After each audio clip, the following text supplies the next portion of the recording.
ওই আমি সান্ডা খাই মুরগির আন্ডা ইচ্ছিরে লাগছে বহুত ঠান্ডা।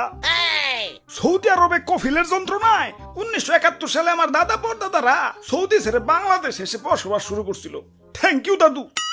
দাদা যদি সৌদি না ছাড়তো এতদিনে তো কফিলের ছেলেবেলের পেটে চলে যাইতাম। সবুজ শ্যাবল বাংলাদেশে খুব রিল্যাক্সে আছি। না আছে কফিলের যন্ত্রণা, না আছে মরুভূমির যন্ত্রণা। কি আনন্দ আকাশে বাতাসে। মন্ত্রী, ওই মন্ত্রী, আরে ওই মন্ত্রী।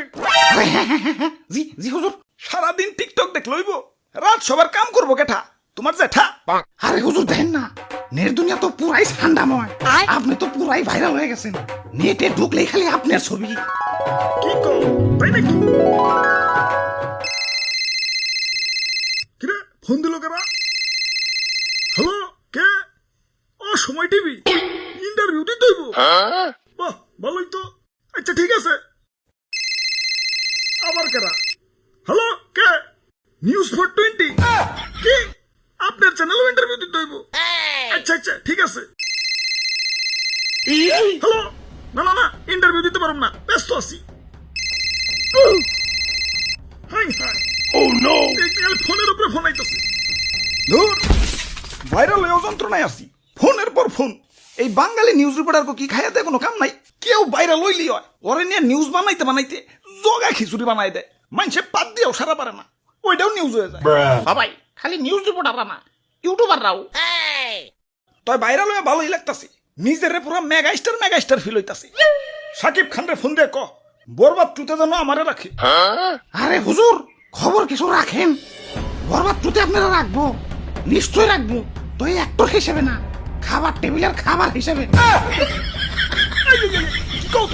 হ্যাঁ, দেশে ঠান্ডা ভাইরাল হওয়ার পর থেকে দেশের পাবলিকরাও আমাকে ধরে ধরে খাওয়া শুরু করছে। অনেকে তো ঠান্ডা ভেবে বেচারা ঘুষাবেও ছাড় দিতেছে না, ঘুষাবো খাইতেছে। কও কি সৌদির কফিল কি বাংলাদেশে বললো নাকি? হুজুর, এই মাত্র খবর পাইলাম সুলতান ডাইনে ঠান্ডা বিরিয়ানি চালু করছে। এতক্ষণে কাম হইছে, বংশ তো নির্বংশ হয়ে যাবে।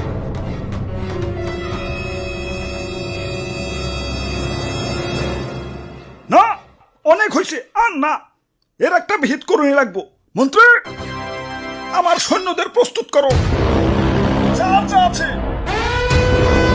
সব কিছু নিয়ে এয়ারপোর্টে হাজির হও। দেশ ছেড়ে পলাই তুইব। গুইসাপ, তোমরাও চলো। যে দেশে ইন্টারনেট নাই ওই দেশে যাবো।